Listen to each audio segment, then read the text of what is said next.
프랑스 시인이며 우화 작가인 장 드 랑퐁텐이 쓴 전갈과 개구리라는 우화가 있습니다. 개구리가 강을 건너는데 수영을 하지 못하는 전갈이 나타나서 자신을 등에 태워달라고 그렇게 부탁을 합니다. 개구리는 전갈을 등에 태워줬습니다. 그런데 강 한가운데 지나는 도중 전갈이 개구리에게 독침을 쐈습니다. 개구리는 쓰러지며 물었습니다. 내가 죽으면 너도 죽을 텐데 왜 독침을 쏘았냐?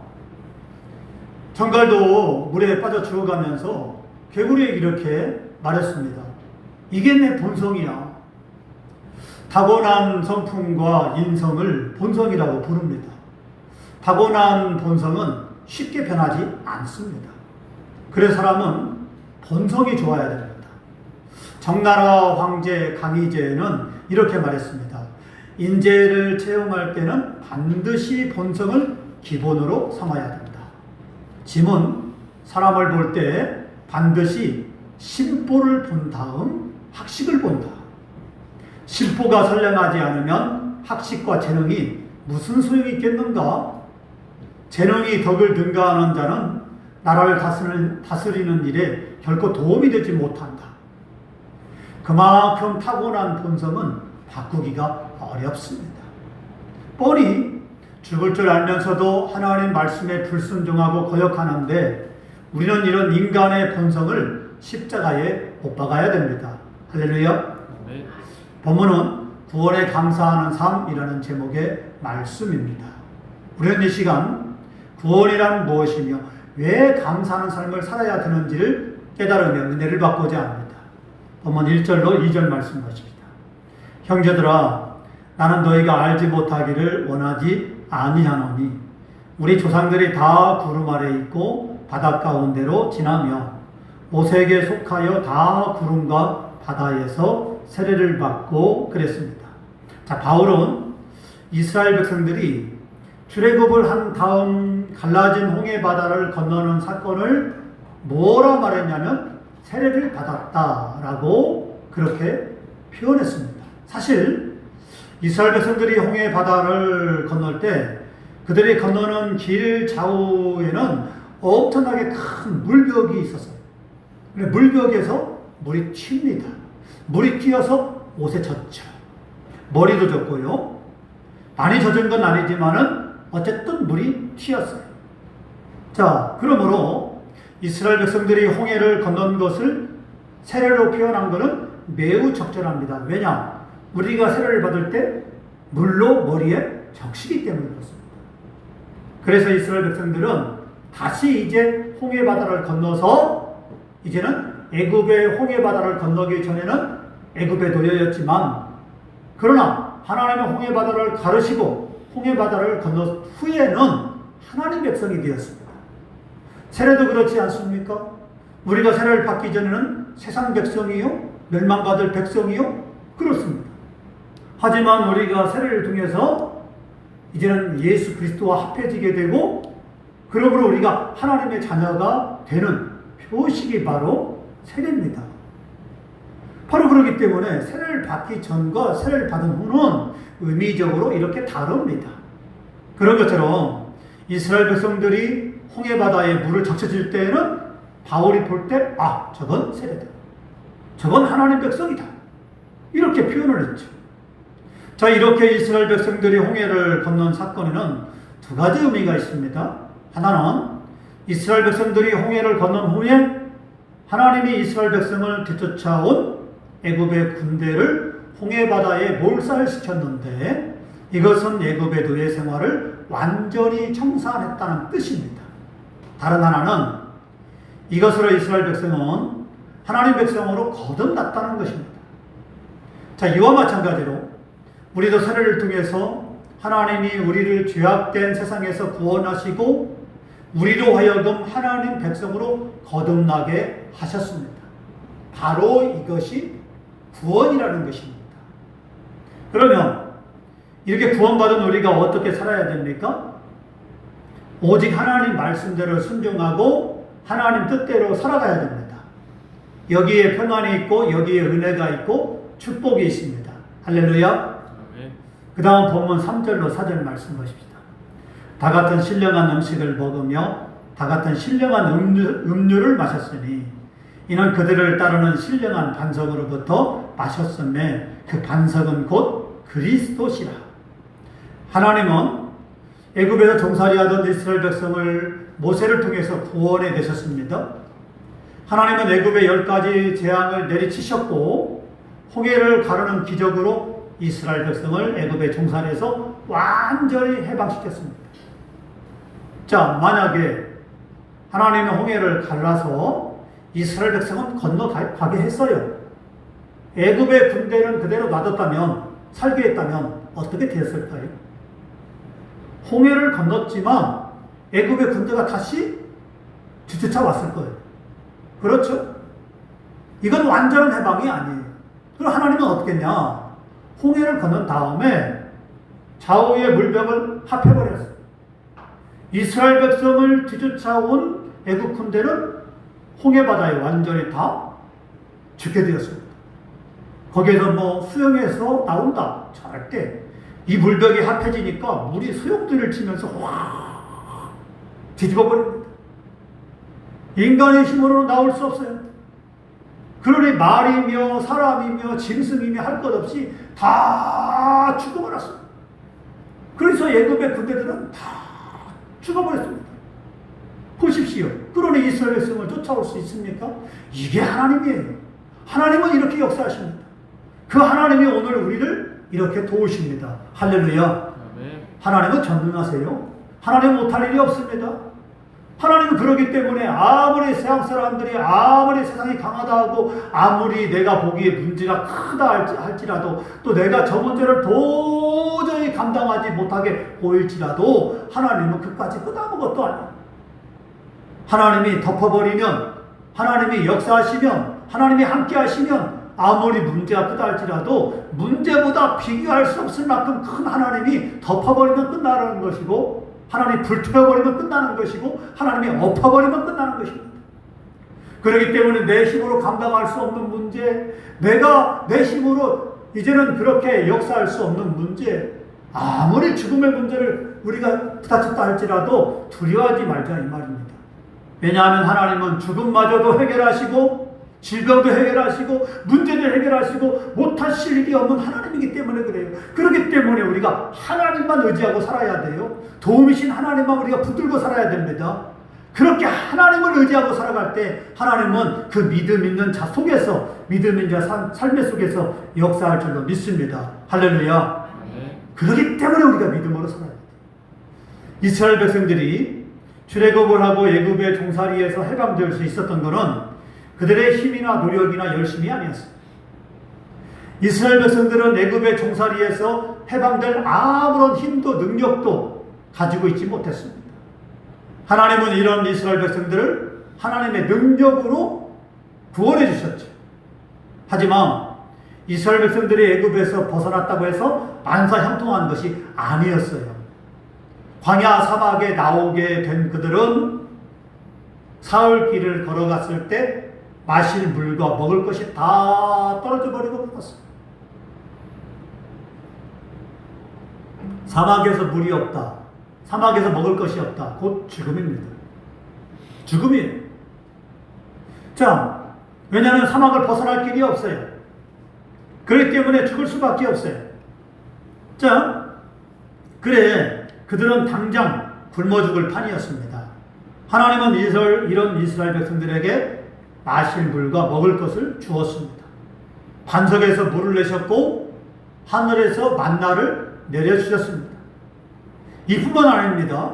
이스라엘 백성들이 광야 40년 동안 살게 될 때 옷이 또 신발이 헤어지지 않도록 발이 부르트지 않도록 그렇게 역사해 주었습니다.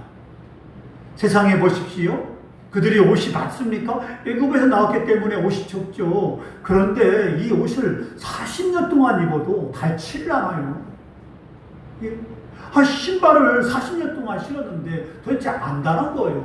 또 이렇게 걸어가는데도 그 마을 몇 시간을 걸어가는데도 발이 하나도 아프지 않아요. 발이 부러지지 않아요. 우리 생각해 보십시오. 군대에 가면 이제 구보를 하고요. 행군을 합니다. 20km 행군, 구보 이렇게 합니다. 20km예요. 먼 거리입니다. 차로 가더라도요. 20km는요. 20분 동안 가야 돼요. 가까운 거리가 아니에요. 그러면 거기를 아침 일찍 그렇게 갔다가 저녁 늦게 도착합니다. 예? 그게 행군이에요. 그러면 완전 군자하고 배낭 메고 하게 되면 배낭이요 20kg, 30kg가 된다고요. 예? 그걸 메고 총을 메고 물에다가 물을 다 채워서 그리고 이제는 군화를 신고 그리고 이제는 갑니다. 걸어가는 거예요. 그러면 그 무거운 걸 메고 걸어가니 얼마나 힘들겠습니까? 예? 그러죠? 나무도 생기고요. 쓰러지는 사람도 생깁니다. 그게 행군이에요. 그러면 이스라엘 백성들은요, 어떻게 되겠습니까? 그들이 광야 사막에서 그렇게 길을 걸어갔을 때 얼마나 힘들겠어요. 그러면 이 행군을 할 때 갔다 오면은요, 누구나 알 것 없이 다 발에 물집이 생겨요. 예? 물집이 생겨. 그럼 어떡할까요? 어떻게 해야 돼요? 자, 중간에 물집이 생기면 어떡하냐? 쉬는 시간이 있어요. 그러면 그때 바늘과 실을 가지고 가. 바늘과 실이 이제 조교들이 바늘과 실 가져가라고 해요. 그 이유가 있어. 중간에 행군 중간에는 그렇게 쉬는 시간에 이 발이 부러졌으면은 그때 어떻게 하냐?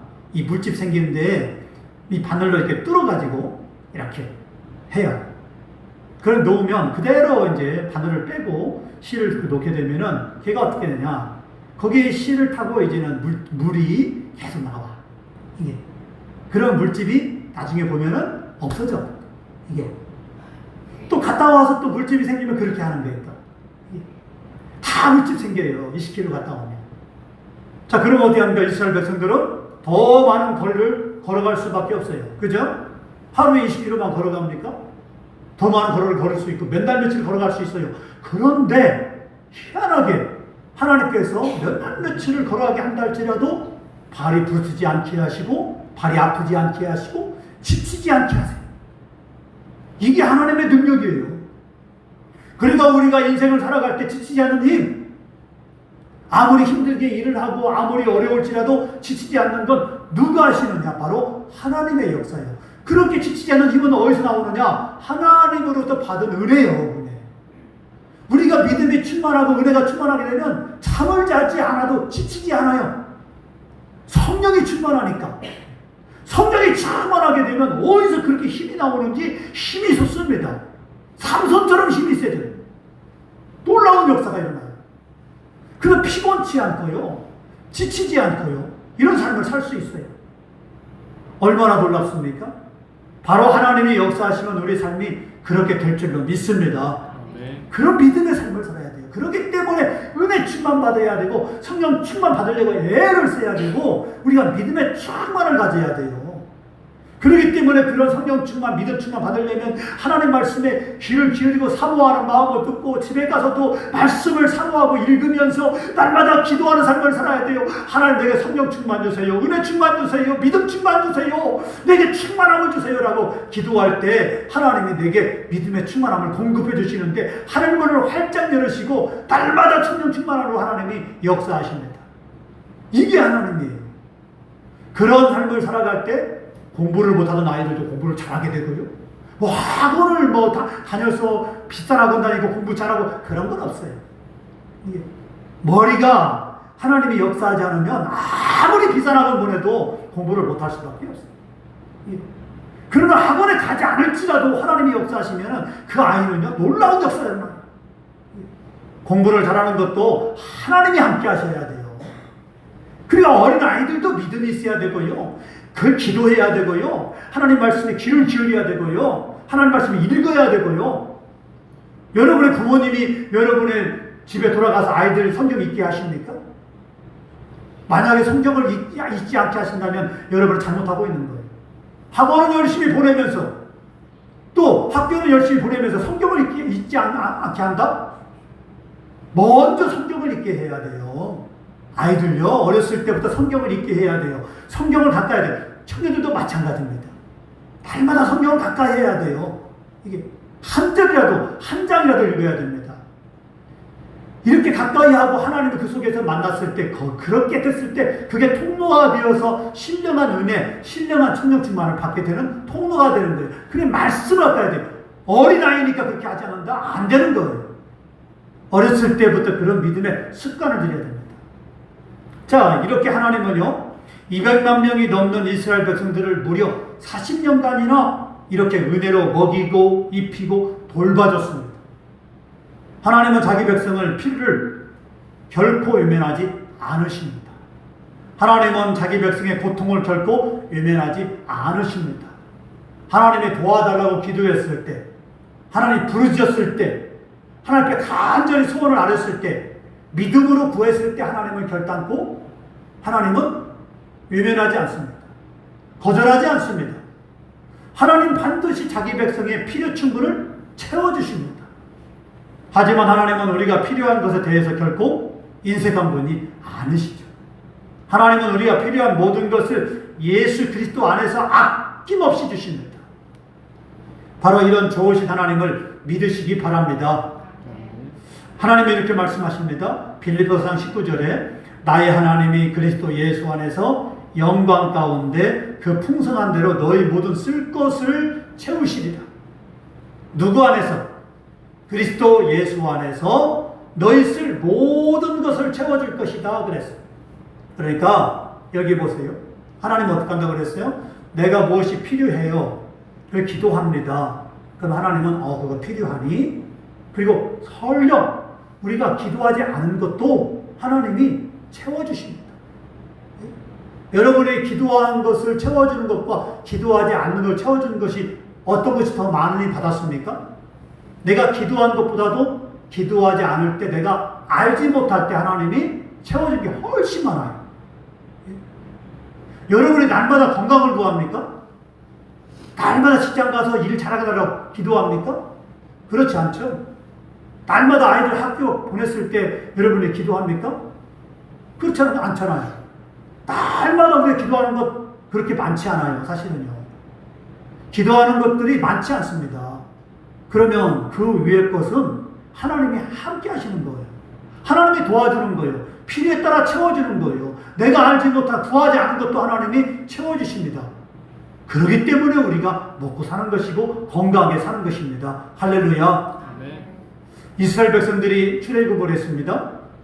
그때 그들은 하나님이 주신 구원의 은혜에 대해서 떨면서 감사하고 찬송을 했습니다. 하지만 얼마 가지 않아서 마실 물과 먹을 것이 없다고 모세와 하나님을 원망하고 불평하기 시작했습니다. 자, 이렇게 됐을 때 결국 그들은 광야에서 모두 죽고 말았습니다. 이것은 하나님의 은혜를 모르고 감사할 줄 모르는 자들의 본보기가 되었습니다. 자, 본문 5절로 6절 말씀 보십시다. 그러나 그들의 다수를 하나님이 기뻐하지 아니하셨으므로 그들의 광야에서 멸망을 받았느니라. 이러한 우리의 본보기가 되어 우리로 하여금 그들이 악을 즐겨한 것 같이 즐겨하는 자가 되지 않게 하려 함이니 그랬습니다. 여기서 그들이 누굽니까? 출애굽을 한 이스라엘의 1세대입니다. 여호수아 갈렙 위에 출애굽을 한 20세 이상 된 이스라엘 백성들이에요. 하나님의 살아계심과 능력과 기적을 생생하게 체험했던 사람들이죠. 그 사람들은요, 낮에는 구름 기둥이 그들의 머리 위에 떠 있었어요. 구름 기둥. 그래서 이스라엘 백성들이 행군하거나 아니면 천막을 치고 있을 때 그 넓은 지역을 구름이 이렇게 덮어요. 그리고 큰 구름 기둥이 땅으로부터 하늘까지 쫙 있습니다. 큰 기둥이에요. 그게 구름 기둥. 그럼 낮에는 어떻게 해요? 그러면 그런 구름 기둥이 있고 구름이 이제는 그렇게 다 덮어주면 에어컨이요. 시원한 에어컨. 하나도 안 더워. 그러니 이스라엘 백성들은요, 그렇게 살았죠. 밤에는 사막이니까 추워. 영하로 떨어져요. 얼마나 춥겠습니까? 근데 밤에는 구름 기둥으로 바뀌어요, 이게. 예, 불기둥으로 바뀌어. 구름기둥이 갑자기 불기둥으로 바뀌는 거예요. 그런 다음에 구름기둥에서 불이 나와. 하늘에 이스라엘 백성이 있는 그 하늘에는 불이 싹 이렇게 덮어요. 그러면 밤에 영화로 떨어져 따뜻해. 이스라엘 백성은 하나님이 그렇게 보호해줬어요. 그래서 마치 온풍기를 틀은 것처럼, 낮에는 에어컨을 틀은 것처럼 시원하고 밤에는 온풍기를 틀은 것처럼 따뜻한 거예요. 그걸 40년 동안 이스라엘 백성들이 기적을 날마다 보면서 살았어. 체험하면서. 그런데 이스라엘 백성들은요, 자신들이 하나님으로부터 받던 자유와 구원에 대해서 감사하기는커녕 그 기적을 보면서도 날마다 하나님 앞에 원망하고 불평했어요. 세상에나 만약에 우리가 암이 낫거나 아니면 질병이 낫거나 하나님의 역사가 있으면 우리는 어떡합니까? 오, 하나님 감사해요. 벌벌 떨면서, 야, 하나님이 나의 암을 고쳐줬다. 의사가 놀래고 주위 사람들이 놀래고 가족이 놀래고 다 놀랍니다. 내일 모레 죽을 암이 걸렸는데 안 그러겠습니까? 병원에 갔더니 의사가 당신 어떻게 됐냐고, 도대체 뭘 먹었냐고. 아니, MRI를 찍어보니까 암이 하나도 없는. 여러분 어떻게 하십니까? 여러분이 기뻐하면서 하나님이 고쳤습니다. 에이, 무슨 하나님이, 당신도 하나님 믿어보십시오. 하나님이 왜 없습니까? 눈을 부릅뜨면서 입에 막 거품을 불면서 여러분이 복음을 증거할 것 아닙니까? 주위 사람들에게 얼마나 복음을 증거할 거예요. 암이 나왔는데.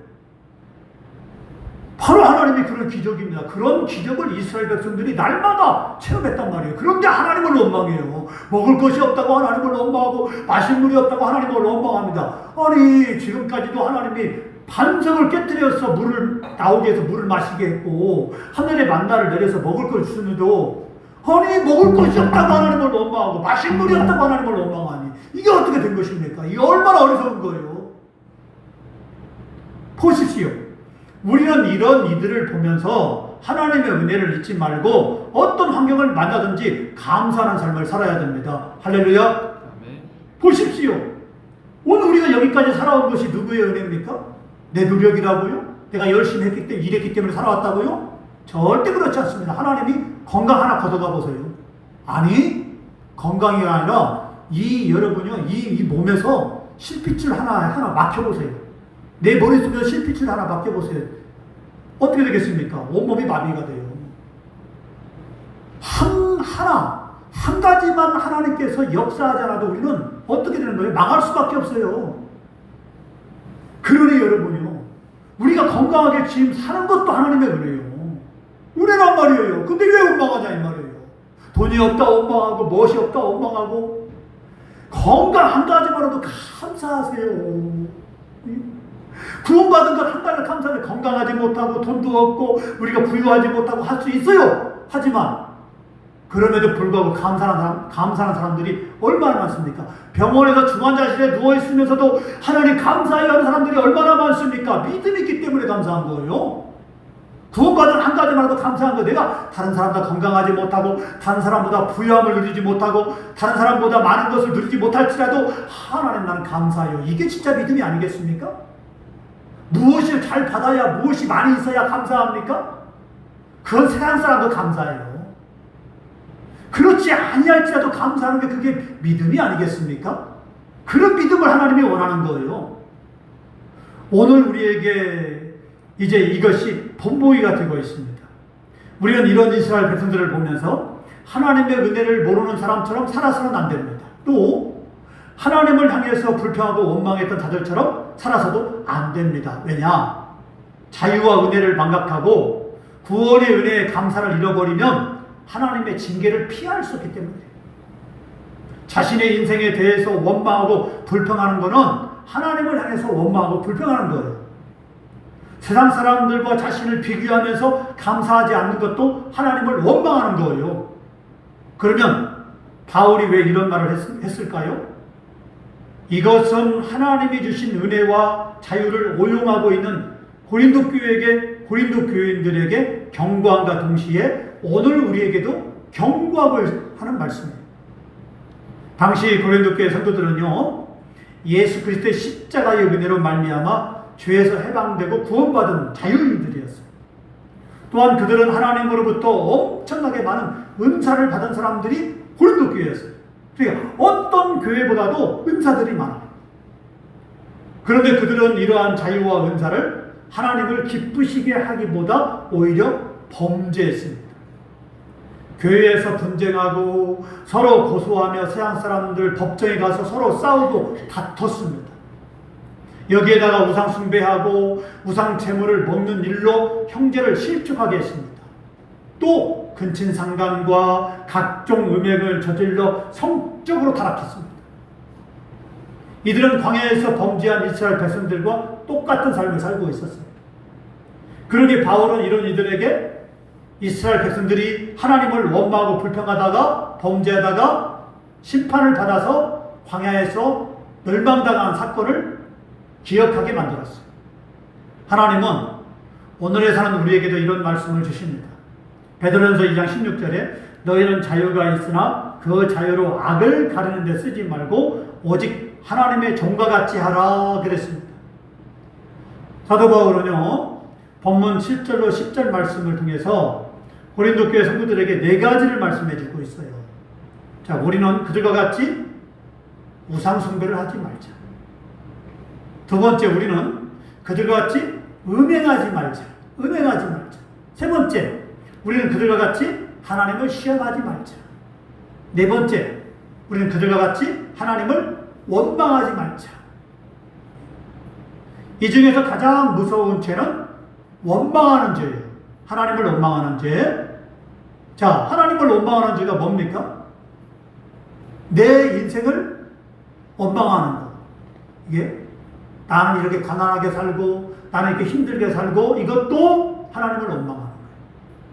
나는 왜 다른 사람보다 왜 성공하지 못하냐? 이것도 하나님을 원망하는 거예요. 예? 여기 보세요. 자, 이렇게 하나님을 원망하는 겁니다.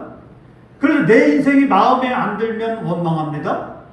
남편을 원망하고 아내를 원망하고 부모를 원망하고 자식을 원망하고 형제를 원망하고 이웃을 원망합니다. 이것은 믿음이 없는 결과예요. 하나님을 중심으로 하나님을 기쁘시게 하며 사는 사람은 이렇게 원망하지 않아요. 믿음이 없으면 왜 하나님이 나에게 안 주실까? 왜 기도의 응답을 안 줄까? 왜 내 소원을 안 들어주실까? 왜 나에게 복을 주지 않은 걸까? 라고 하나님을 원망합니다. 이런 원망을 기도와 감사로 바꿔보시기 바랍니다. 그러면 여러분의 삶 가운데 놀라운 기적이 일어날 것입니다. 하나님은 우리에게 기적을 일으키는 3대 조건을 주셨어요. 그게 뭘까요? 자, 3대 조건. 하나님이 우리에게 주신 3대 조건이 있어요. 기적을 일으키는 3대 조건. 그게 뭡니까? 자, 항상 기뻐하라. 쉬지 말고 기도하라. 범사에 감사하라. 따라서 해볼까요? 항상 기뻐하라. 쉬지 말고 기도하라. 범사에 감사하라. 이게 기적을 일으키는 3대 조건이에요. 뭐라고 그랬어요? 항상 기뻐하라. 쉬지 말고 기도하라. 범사에 감사하라. 항상 기뻐해야 됩니다. 그죠? 기뻐할 리 없어도 기뻐해야 돼요. 어려워도 기뻐해야 돼요. 힘들어도 기뻐해야 돼요. 내 뜻대로 안 돼도 기뻐해야 돼요. 그죠? 그러면 하나님이 우리에게 기적을 주십니다. 그 다음에 쉬지 말고 기도하라. 그 다음에 범사에 감사하라. 그죠? 쉬지 말고 기도하고 날마다 감사하고 감사하지 않도 감사하고 힘들어도 감사하고 어려워도 감사하고 하게 되면 하나님은 그 사람에게 기적을 베풀어 주십니다. 기도하겠습니다.